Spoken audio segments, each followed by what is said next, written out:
रक्षा बंधन का प्रतीक माना हुआ है ना।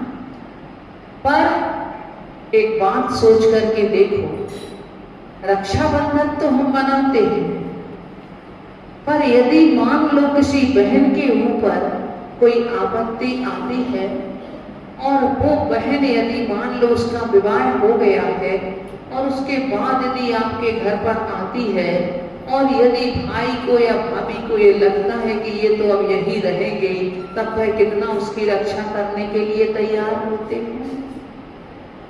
उसके जीवन की सुरक्षा का कितना भार अपने ऊपर लेते हैं। मन में सोचना है हमारे लिए, क्योंकि रक्षा के यदि भाव नहीं तो रक्षाबंधन कैसा है। यदि हमारे मन में रक्षा के भाव नहीं है किसी की, तो ये रक्षाबंधन मनाना मात्र एक औपचारिकता है। हमारा इतिहास इस बात का साक्षी है कि किन्होंने, कौन सी रानी ने हुमायूं के लिए राखी भेजी थी? मात्र इस कारण से भेजी थी कि मेरी रक्षा करना, और हुमायूं ने उस फर्ज को पूरी तरह से निभाया था। वो था वास्तविक रक्षा बंधन। तो इतिहास की दृष्टि से भी आज का ये पर्व हमें एक महत्वपूर्ण है, तो दूसरा हमें धार्मिक दृष्टि से भी कम महत्वपूर्ण नहीं है। आज हमें देश की सुरक्षा, परिवार की सुरक्षा, बहन बेटियों की सुरक्षा, अपने आगम की सुरक्षा,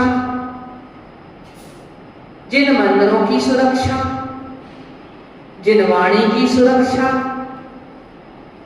इन सब की सुरक्षा के लिए हमें प्रयास करना पड़ रहा है।